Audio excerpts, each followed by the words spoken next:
Hey, how's it going, everybody?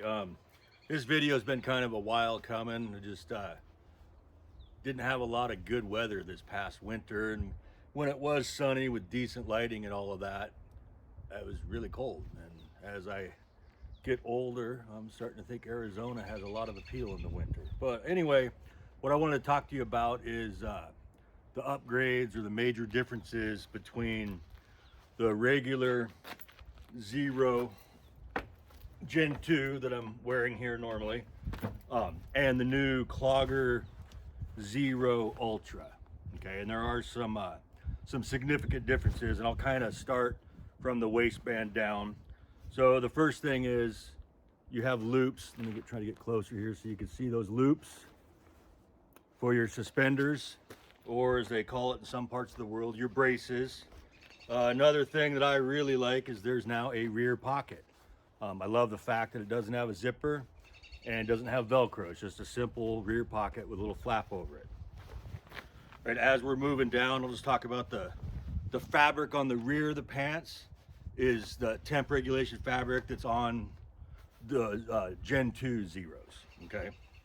We move around to the front, and what we're gonna see is gonna be difficult to see in comparison, but it's a different ripstop, a larger grid pattern, a little bit more robust on the front of the trousers on the thigh, okay? Another change is the zippers still zip downward, but the pockets are larger. What some people call the cell phone pocket, just a little accessory pocket, maybe a can of chew or whatnot, now has a zipper instead of the Velcro that was on the Gen 2 Zeros. Now, something that I never gave any thought to, and those of you that know me, it's not a lot that scares me, but I am mortified by ticks. Can't stand them, hate them. The existence bugs me a lot. And it never occurred to me that the ventilation panels on the Gen 1 and the Gen 2 Zeros, ticks could crawl right in those holes, and it's a short trip to the important parts of our bodies, in my mind. So now on the Ultras, the ventilation panel is actually tick proof. A tick's not gonna crawl through the holes now. That's sweet.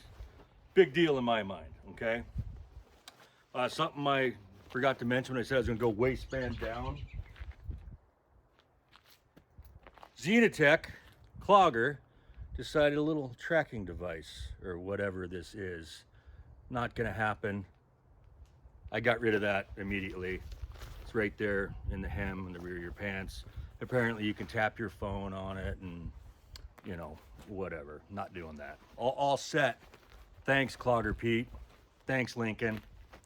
All right, we're moving down the trousers. So on the Gen 2 Zeros, we just had this, I believe it's Dyneema, but this material that our chain, our good sharp chain, wouldn't be able to snag our pants, but it was only for folks that carry their saw on their right side. Now that fabric is on both sides of the lower leg on the Ultras. And then we come down, and another difference is we now have cinch tabs at the bottom of the leg, so you could really get that cuff nice and tight, okay? I kind of like that feature. Another good thing is I don't know why this still exists as a thing, but apparently this is really in high demand. People like this.